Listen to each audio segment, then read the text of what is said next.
Hi, fellow deal makers. Welcome to another episode of the Deal Scout. I'm your hostess, Susan Reilly, and today we have a very fun guest, Don Schin. Meet Don. Hi, how are you? Good. Good, Susan. Good. Thanks for having me. I'm so glad you're here. You and I have known each other now for, I don't know, what, 4 or 5 years, something Yeah, like I that. was going to say five plus. Yeah.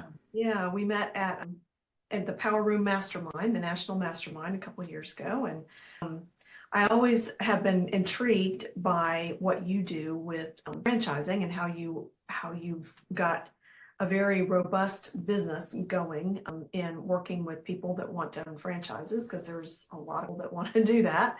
Um, um, you've really worn nearly every hat in franchising, it seems like being a franchisee to a master franchisee, franchisor, CEO, broker, and now as a consultant.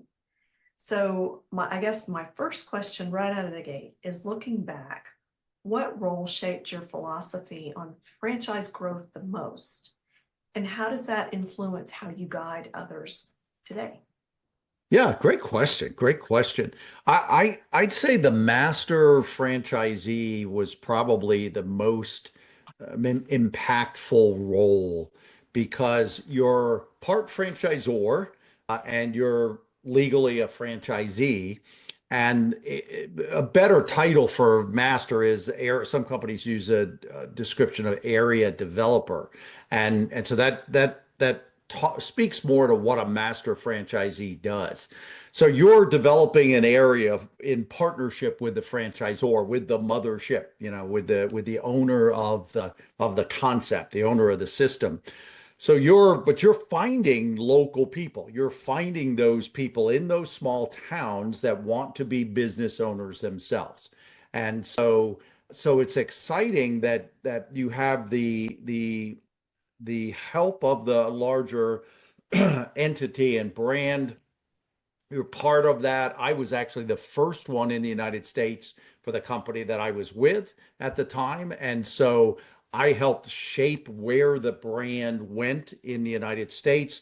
But my main focus was in my geography. And then I bought more geography and I bought more geography to develop. And so my focus was finding people in those smaller towns and those geographies that wanted to be part of our brand.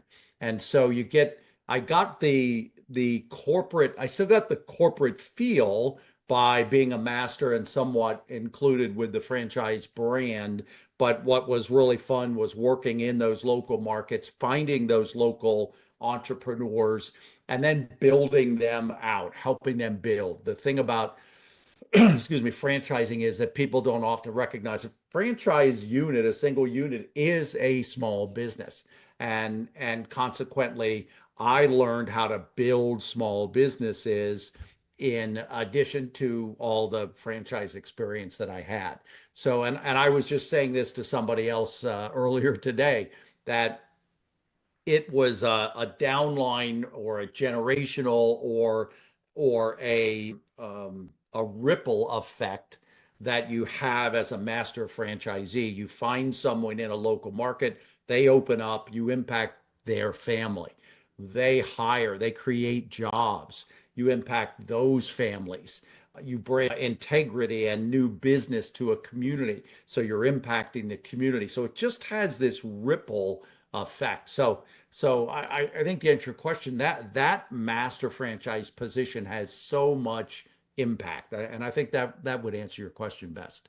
Yeah, well, it makes me wonder. I mean, you've talked about in your answer just now, you talked about family and you talked about smaller towns. And where did you grow up?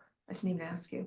Well, I grew up really in central Pennsylvania, had the Harrisburg area, which is the capital of Pennsylvania. I wasn't born in the state of Pennsylvania, but this is where I pretty much called home. My corporate life, I ended up working for a Fortune 500 company that was headquartered here. So they would move us. You'd get a promotion and you'd move back. You'd get a promotion, you'd move away. You'd get a promotion, you'd move back. And so I call this home, and I would say I've lived here on and off since I was 10 years old. Well, when you were growing up, and I mean, um,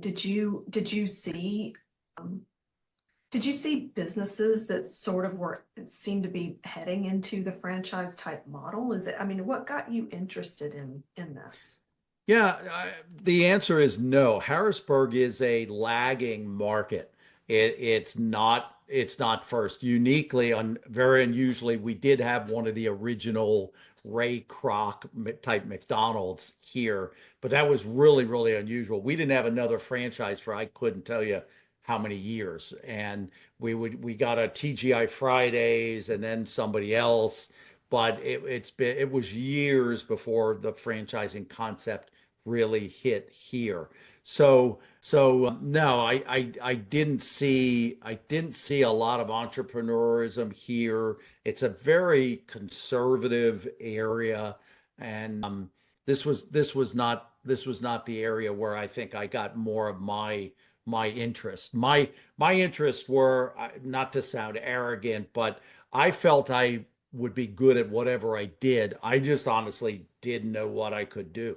I didn't know what was out there. And so I actually ended up for a while there. I worked with a career coach for a while, which is in essence what my company today in essence does. We're career advisors, we career coach, and that's what I worked with, was more of a pure life coach. But we talked about me, spent about 4 months just kind of looking inside. What did I want to do? What was I good at? And I just found that I wanted to be part of something that I could grow and call my own, but I also wanted to be sure it was a people business. And I wanted to impact lives. I've always enjoyed helping people, whatever that looked like. And so that's why I ended up getting into a franchise that did business coaching, did training, and it allowed me to just really flourish in that give back type of a business. Okay.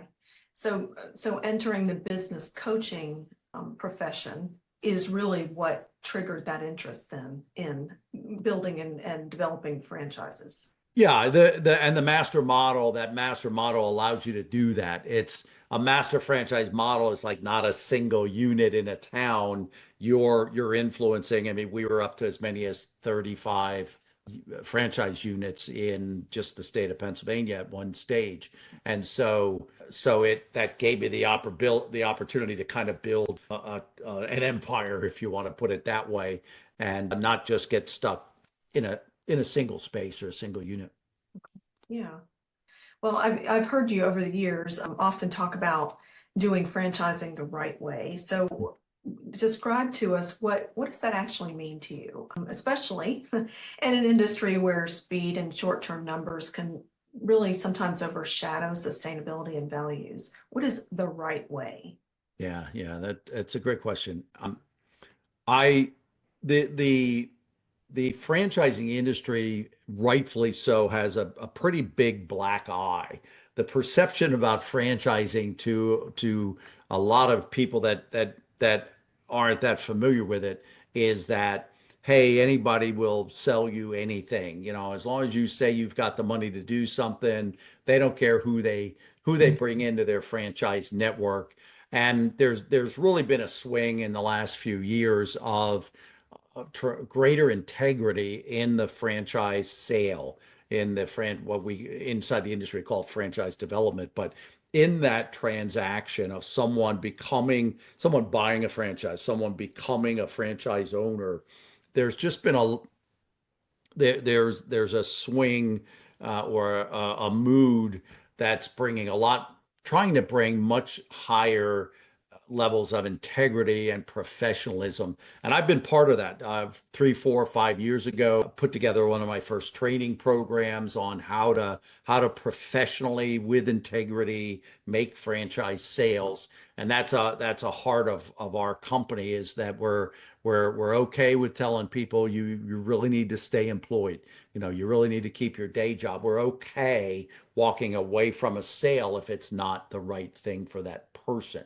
So doing it the right way is one piece of that is being sure that you're bringing the right people into your franchise brand so that they have a good chance to be successful, and you'll also, as a franchisor, be successful. The second part of the answer to your question is from a franchise growth standpoint, a brand standpoint. You'll read articles sometimes that says XYZ brand, XYZ restaurant has sold 150 franchises in their first year. Um, Very, very few, if any, are properly organized or capitalized to handle that type of growth. And so when I say doing it the right way, it's doing it the responsible way so that you're selling to the right people and you're also selling at the right pace so that you can actually open the units in a timely fashion, that you're not getting too far ahead of yourself, that you're properly staffed to handle that growth, to help those people. And what I see a lot of franchise companies do is they just sell like crazy, or they hire a company to sell like crazy, and then 2 and 3 years from there, they're almost imploding. They're falling apart based on the weight of what they've done. And so our company does, we do work, we do it for you programs. Will help franchise brands go to market. And that's one of the big things. I mean, I'm very blunt with people. I say, look, if you want to sell 100 in your first year, I'm not the guy. My company's not the company, because I know you can't do it. I know you're not capitalized properly. I know you're not going to be able to hire staff and structure properly. So those are the two pieces, Susan, that I think answers that question. Well, so that feeds right into my next thing is that would you say that being undercapitalized then is the reason or the biggest reason that franchise developers often stumble? Definitely. Yeah, definitely. It's a surprising statistic. Something like close to 90% of franchise brands, again, the big mothership, so to speak, have less than 100 units. And it is typically because they are not capitalized. They really can't get traction, or they bring in a what's called a franchise sales organization that sells too quickly, and again, they're not capitalized properly to keep up with that. But that's a problem with almost any business. It stops most businesses. I always say the two things that contribute to typical business failure is lack of capital. Often they figure out how much capital they need after they've started, and it's too late by that time to go try to get more money. And then the second piece is just a lack of support. You don't have a family structure, you don't have a spousal structure, a lot of demand on the marriage and the family. And I always say those are the two biggest reasons that businesses fail in general. So franchisors will absolutely struggle with capital. They don't get enough capital early on to grow, or they sell so quickly that they don't have the capital to keep up. I can't hear you, Susan. Uh-oh, sorry There we about go. that. No problem. Okay. Um, so if that's the biggest reason why franchises often stumble, what would you think is the second biggest reason? Is it that they don't have the support that they need to grow themselves? No, I tell you what I think the second one is that there's a misconception when someone buys a franchise. There's often this misconception that, similar to when you buy a new computer. Nowadays, you buy a new computer, you kind of open it up, you plug in the cables, plug it into the wall, turn the power on, and you're in business. And sometimes there's this myth that buyers of franchises think, well, I'm going to buy this franchise and it's just automatically going to be successful. And I think that's why a lot of at least unit failure is based on the fact that they just don't go to work, and they don't realize it's still a small business. Last year we beta tested. We're going to market this year with a new program for franchisees to train franchisees, and it's on the things they need to know and do. Even though their unit might only hire 3 or 4 or 5 people, they still need leadership skills. They still need to know how to sell. They still need to understand their numbers and business 101 kinds of things. So there's a lot of things that franchisors don't really teach. It's more business kinds of things. They don't. It's not the part of the franchise itself. And I think these unit owners sometimes just think, well, I bought a franchise, it should just work. It should just Um, be plug and play, like you said about the computer. Yeah, yeah, just plug and play and you're off and rolling. yeah, Yeah. yeah. I often say that when someone buys a franchise, legally, they are now a business owner. But mindset wise and skill set wise, they're still an employee. Mm. And so we counsel and advise our franchisors that in the first 6 months, they need to bridge between being an employee and a real business owner. And that's why this new training program that we're complementing some franchisors' regular system training, we're complementing that with this training because it's helping build that bridge between being an employee and having the mindset and the right skill sets to own a business. Sure. Okay. That makes sense? Yeah, yeah, it does. I know somebody recently that owned a franchise and he owned it for 4 years or so, and it didn't turn out to be successful. Unfortunately, he didn't, it wasn't successful, and he ended up closing it and exiting that career. So it was an unsuccessful franchise. I believe he really had a lot of trouble with with the franchisor themselves. So do you encounter that sometimes where the franchise model for a particular franchise is not set up well? Yeah, unfortunately, and I won't name names, but I Yeah. could at least 5 or 6 companies come to mind right away. Not companies you would know the names, but unfortunately, what happens is sometimes people have a great idea and they want to and somebody tells them, "Wow, you have a great idea. You ought to franchise this," and they do. And yet the system itself is not built. The profitability of their own store, their single store that the founder owns, is really not that profitable. And so when they turn it into a franchise and they load on top franchise costs and investments and ongoing fees and royalties, the person buying the franchise just can't make money. It's just not there, or the systems are not defined. I have a gentleman on one of our team is really he's an engineer by degree, and so he's really good at the systems and leveraging the systems, and so he can help build systems for our franchise clients. And so sometimes those systems, Susan, are not that strong. Sometimes there's what's called emerging brands. So they're less than typically, say, 25 stores or 25 units open versus a more mature thing like a Subway that's got like 6,000 Mm. stores. Wow. Yeah. Sometimes people get into an emerging brand and they just don't know themselves. They might have had 1 or 2 of their own stores that seem to go well, but now franchising is a business in and of itself. So they're a restaurant owner and they had a great idea and they turned it into a franchise, but they didn't learn franchising yet. Mm. And so there are a lot of dynamics that could cause someone to fail in a franchise, particularly in those emerging brands that Mm. really aren't.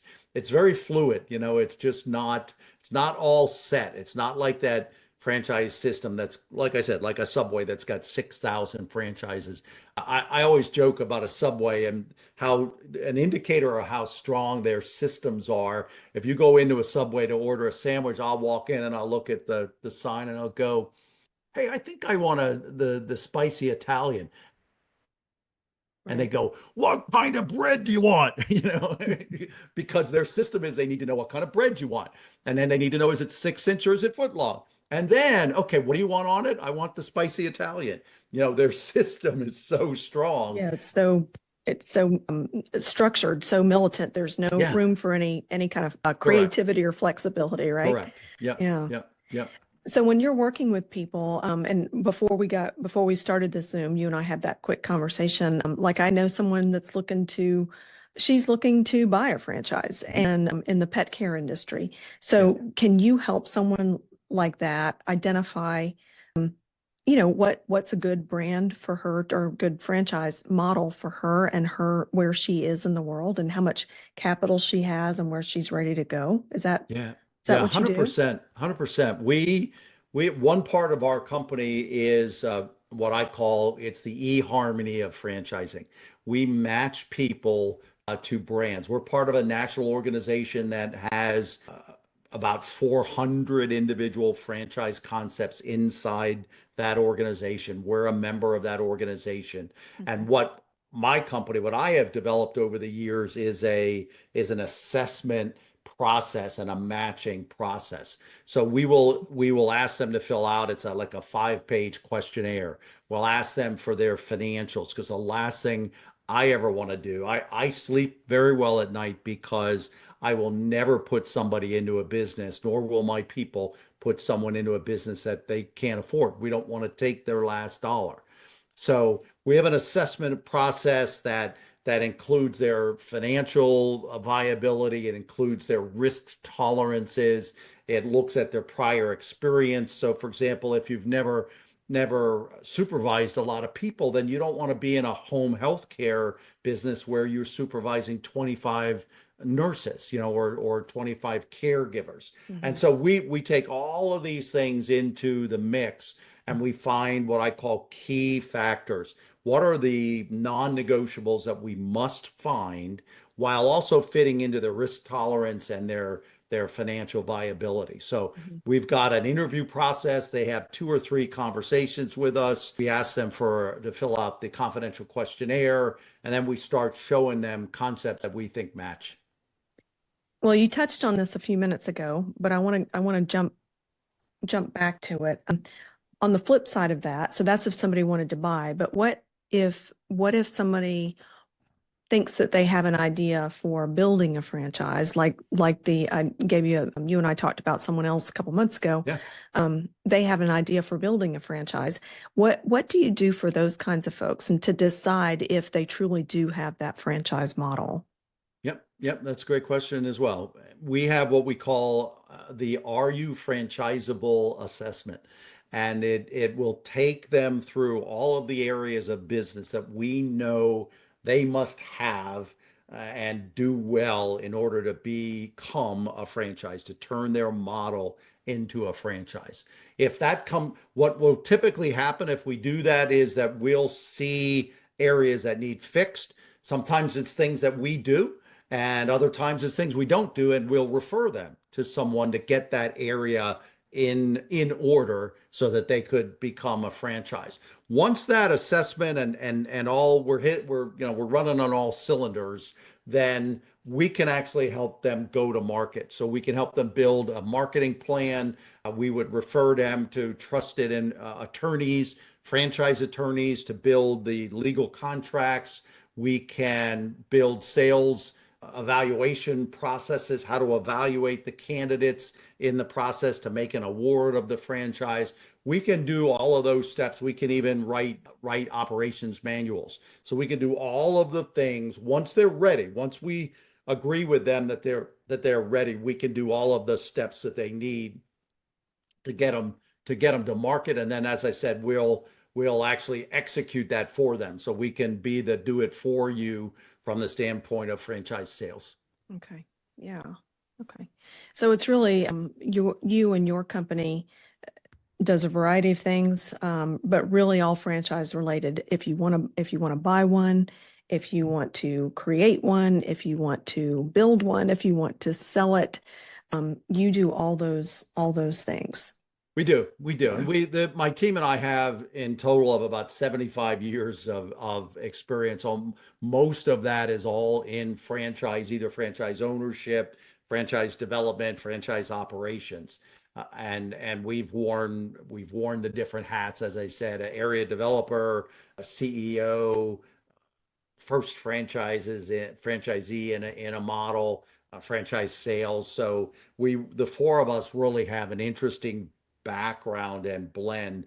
And the real differentiator, Susan, is that that 0 to 50, or even say 0 to 25 units. Someone that has no units, maybe not even turned their business into a franchise just yet. That's a space that's very hard to find someone. A lot of the larger, what's called franchise FSOs, franchise sales organizations, a lot of those companies say, go sell your first 10, then come back to us and we'll help you get to 100. Whereas my company has the experience. We've been there, we've done it, and we can help people get that first dozen franchises. And if they want to stay with us, hopefully they want to stay with us. If they want to go, they can go. Gotcha. Gotcha. Yeah. Okay. That's a lot. Sounds like a lot of fun. Over the years, so how many years have you been at this, you think? I'm glad you asked that question.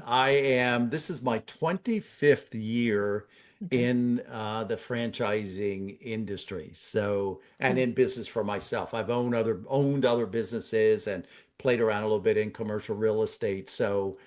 But this is my 25th year anniversary. So Oh, we're okay. we're going to be hopefully doing some fun things and some different things. We want to run some events. We want to do, I was talking to you offline about being a chairman of the board of a nonprofit, looking to potentially partner with two different nonprofits this year, do some give back to the business community, but also raise some money for them. And so, yeah, this is my 25th year. Wow. Yeah. Well, I mean, yeah, your 25th year, and you've told me before that you're kind of entering a season of semi-retirement, and yet you're intentionally investing in building a community and a course and a legacy around franchising. What drives you to keep creating and mentoring and building at this stage of your career? Yeah, wow, you keep asking good questions. I think it's a couple of things. A lot of it is my desire to see other people do well in a way that I've been very blessed and successful. I I I see failures. I see failures in the matching systems. I see failures in the units. Like you had said earlier about a friend who had a franchise for a few years, had to close it. I Mhm. see these kinds of things, and it doesn't always have to be that way. There's no 100% guarantee, but I just know it can be done so much better. And so I'm really driven to see more people succeed. And the other piece is I'm also just driven generationally. You might see some things if you read things about me. You'll see that one of my taglines is I want to leave such a legacy that it impacts my grandchildren's grandchildren. So a four generation impact. And so I want my grandchildren to see the way I live with levels of integrity, but also drive and desire and energy. I want them to see that in me at no matter what age, that I am or that they are. So I'd say those are the two big things that keep me going. Wow. Yeah. Yeah. Good. I think that's great. I'm looking forward to seeing, where you're going from here with your consulting and how that turns out in the next couple of years. And hopefully you're not retiring completely, but you'll be around for a little bit anyway. So one more thing for you, just to know what other our audience, help our audience and our internal team know what opportunities are out there for you. Tell me what you think a good deal looks like. What a good deal looks like.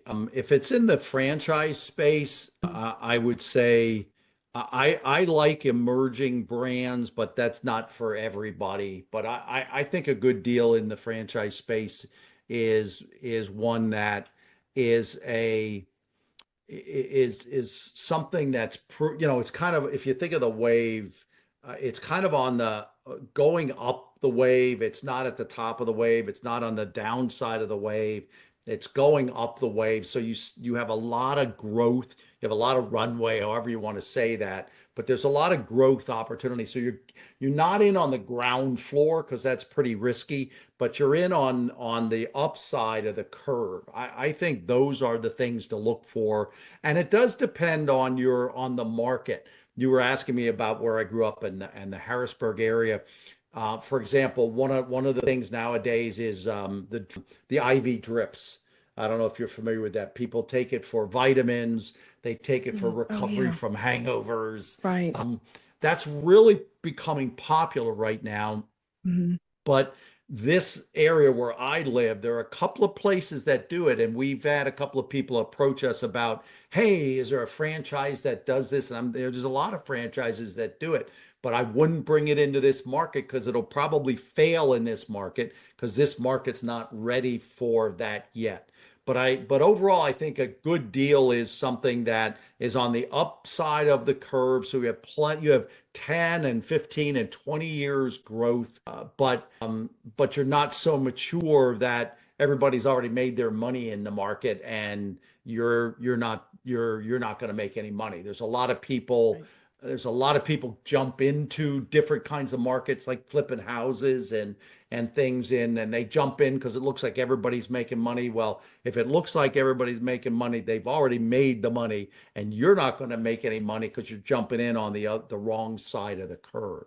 So Yeah. I'd be looking for where's the growth, and is it growth in an area that fits my demographics where I am, and that it's not a fad. And this is a hard one, but the last thing I'd say to answer your question is fads like vaping. There were a couple of franchises coming on board, coming to market that were in the vaping space, and then wow, vaping literally blew up. People were getting injured, and all of a sudden that whole Mhm. thing collapsed. Right. And so you've got to watch that you're getting in on the upside of the curve. You're not getting in too early that it's really risky, but you also want to be careful that you're not jumping on a fad that's going to be gone in 3 or 4 years. You Sure. want to look for those businesses that look like they'll be around for 15 or 20. Yeah. You got to be on time for the party. Yeah. Fellow deal makers, I invite you to reach out if you have further questions for Don or you want guidance on something he and I talked about today. It's as easy as clicking on the link below or finding the link in the show notes. I'm always on the hunt for other guests like Don where we can learn more about scouting deals. So if you would like to appear on the Deal Scout to talk about your deals, I'd love to hear from you. Reach out to me at susan@thedealscout.com or again, click on the link below. So that is it for now. Don, thank you so much for being here.